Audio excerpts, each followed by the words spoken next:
time's going to play out anyway.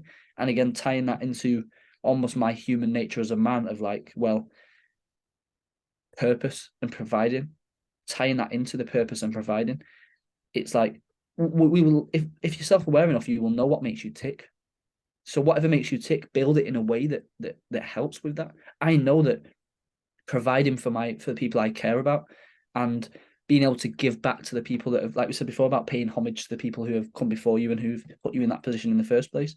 I know those things are deep rooted into me, that because maybe because of family.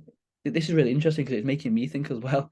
But I know that those things are deep rooted into me. So it's like I'm almost selfishly, but also it's helping other people as well. But I'm almost selfishly, in a way, using those things to then give me more fuel for my own success. But then my own success means they get more as well. So do you see how it all kind of ties into one kind of circle of kind of, it's like a cycle.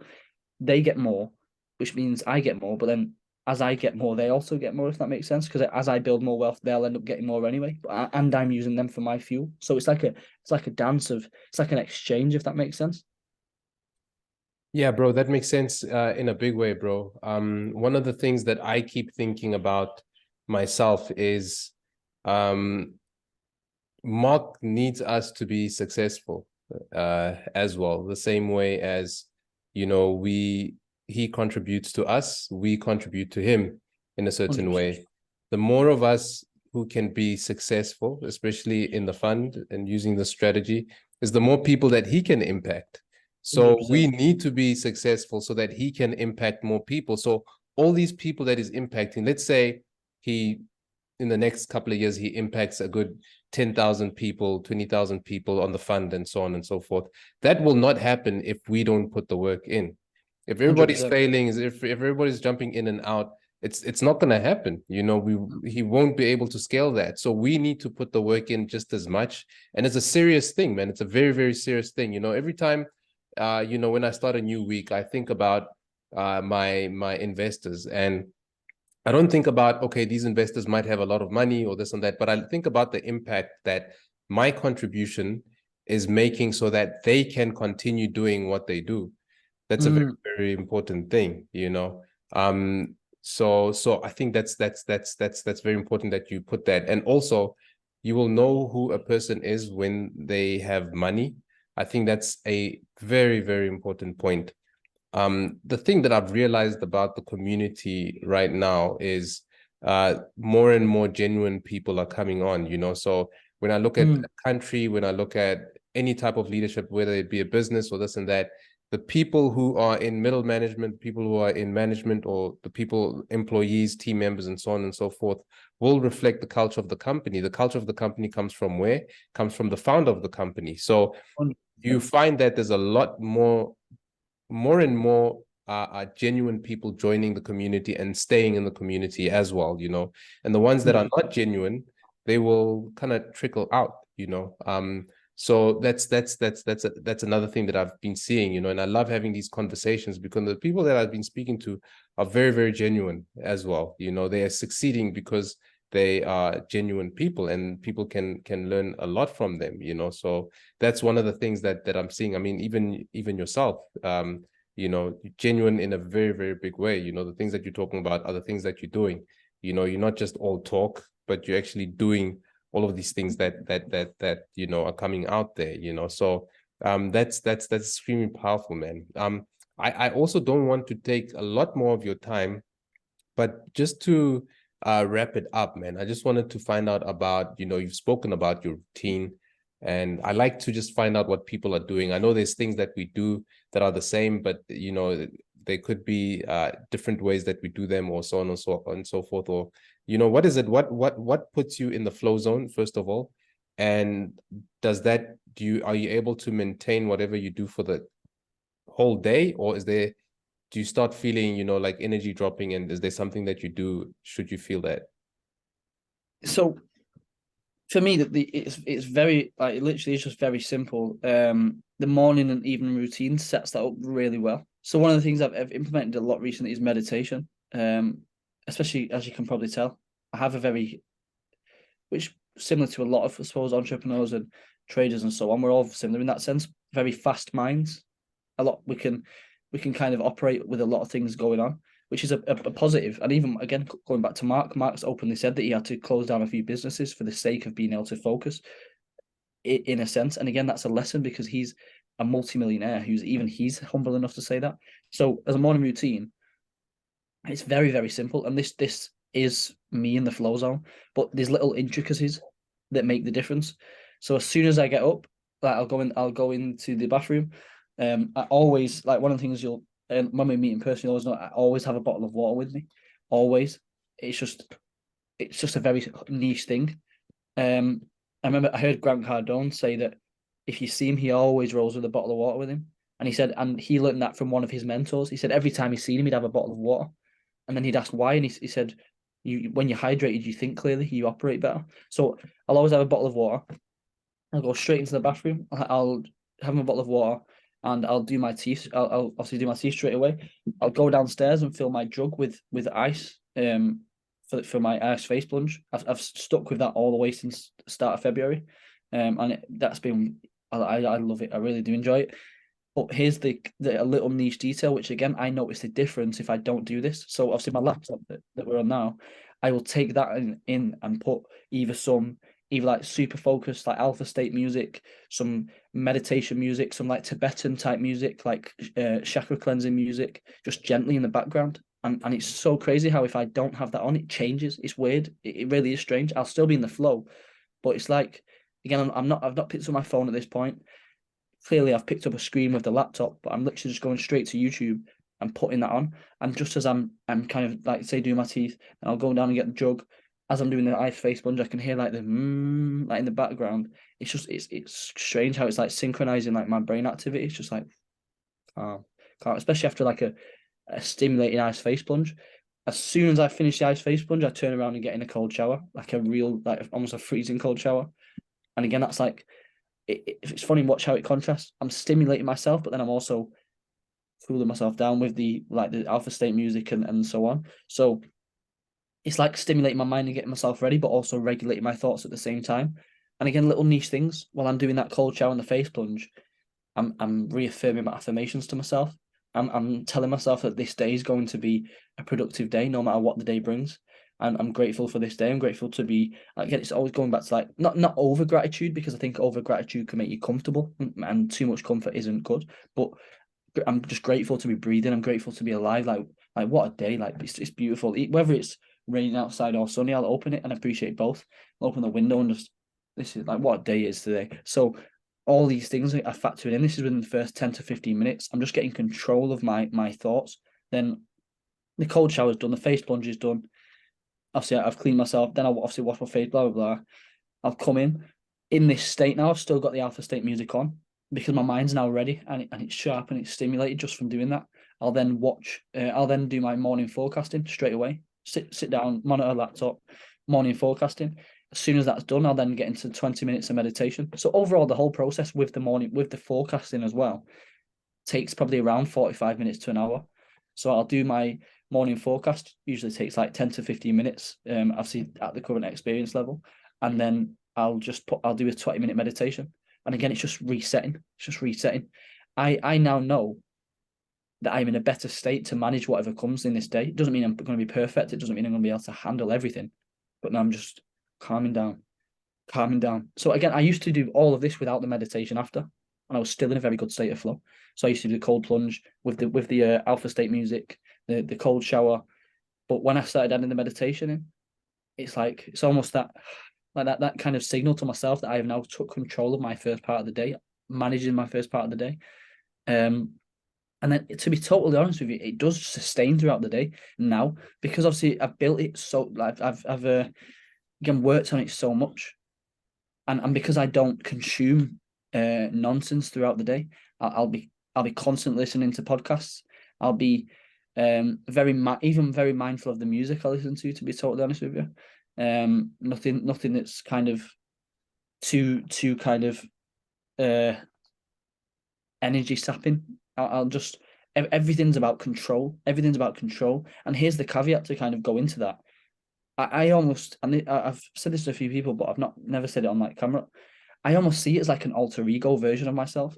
So Monday to Friday, especially in London and New York session. It's like I'm not the social version of Tom. I'm now like the seven-figure trader version of myself, and I know for a fact the seven-figure trader version of me wouldn't be watching rubbish in this time frame. Now, if in like we spoke about earlier, that time I'm paying myself back, I'll watch a movie. I'll watch a movie. I'll watch an hour of a movie, but I might have already done 12 hours of work that day or 8 hours, whatever was necessary. And in that 12, in from New York, London to New York session, it's almost like imagine if I am in an office with a suit and tie on somewhere. That's how I treat it. It's like this is now this is what this is. And it doesn't mean I'm sat in my office all the time. Like for example, the other week, I went for some food with Ibby in the I think it was like on a Wednesday in between London and New York session. But again, that's not contributing to that because we're having high level conversations where like what's the plan for the next quarter? How's the trading week been? So in that time frame, I have uber control over what comes in. I'm very, very big on that. I'm always big on controlling my energy. But in that time, London to New York, after that morning routine's been done, I'm very, very strict on what I let come into my mind. So that's what I'd say, that why I stay in that very high state of flow, because I've built the foundations and now it's almost like I've put a barrier around it. If that isn't contributing, it's not coming in. So that's what I'd say on that. Whoa, bro. Crazy stuff, man. Where do I even start, man? Yeah, what a routine, bro. And I like the fact that it sustains you. There's some things that you've said that I've seen similarities with myself. So I listened to some mantras as well, some Buddhist mantras, Nice. and so on and so forth, you know. So that also puts me in a nice state of flow. But there's also, you know, certain kind of electronic music. And I realized that for me, if my energy goes down during the day, there's only two things that I need to do. And take a second cold shower if I need to, or put on some music, and just the music itself just switches something within me. It 100. reawakens that, you know. So I really like your routine and how it looks there. You said something in between your routine as well, bro. You said that gratitude, you have gratitude, but not too much gratitude. Too much gratitude can breed complacency, which is another thing.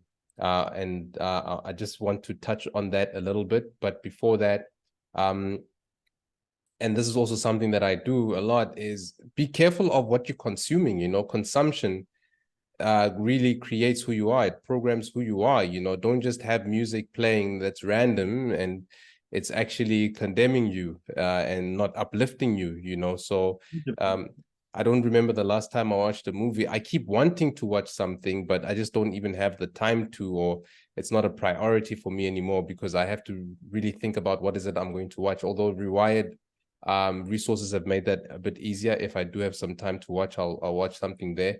But something that I think, you know, a lot of people don't look at is, what are you consuming? Everything that you consume, I always say, whether you're seeing it, smelling it, hearing it, tasting it, all those things you consume contribute to who you are, contribute to your level of peak performance. Whatever you're eating, whatever, if you're in a place where things are smelling not too good, or your room doesn't smell too good because you're just sloppy, it does something to you. You know, if you're in a place where you're listening to certain music, all that consumption, seeing, you know, like my environment is a lot of nature around and all that. And for me, seeing that nature puts me in a certain state of mind as well, you know. So I like that you've mentioned that consumption, that, you know, be very particular about what it is that you're listening to, bro. That's very, very important. So 100%. what's this about gratitude as well? I know you want to touch on that, but also what's this about gratitude with that said? Yeah, so and just again very quickly, because I've never mentioned this before. So you know how I mentioned about the movie? I am that uh kind of in tune with what I consume. When I put a movie on, it'll probably be the same movie I've watched before because I know that it's gonna be a positive stimulus. So I'm a big fan of the Bond movies because it almost like makes me want to be a better man and dress well and be combat ready, and so I'll watch like Bond films, or I'm a really big fan of like the Dark Knight trilogy, so like the Batman films with like Christian Bale. But again, they're like positive stimuluses because it makes me want to go and train. It makes me want to be sharper and dress well, and so I don't just, again, I've never said that before because it sounds like almost like you really do that, but I will literally watch the same movies again just because I know they're a positive stimulus and going to make me want to get out there and do and train. So yeah, I just wanted to mention that quickly. So, but with the gratitude thing, I think it's very important. The energy you put out is the energy you receive. And I'm also, again, this my gratitude has massively increased since I started hearing Mark talk about these things.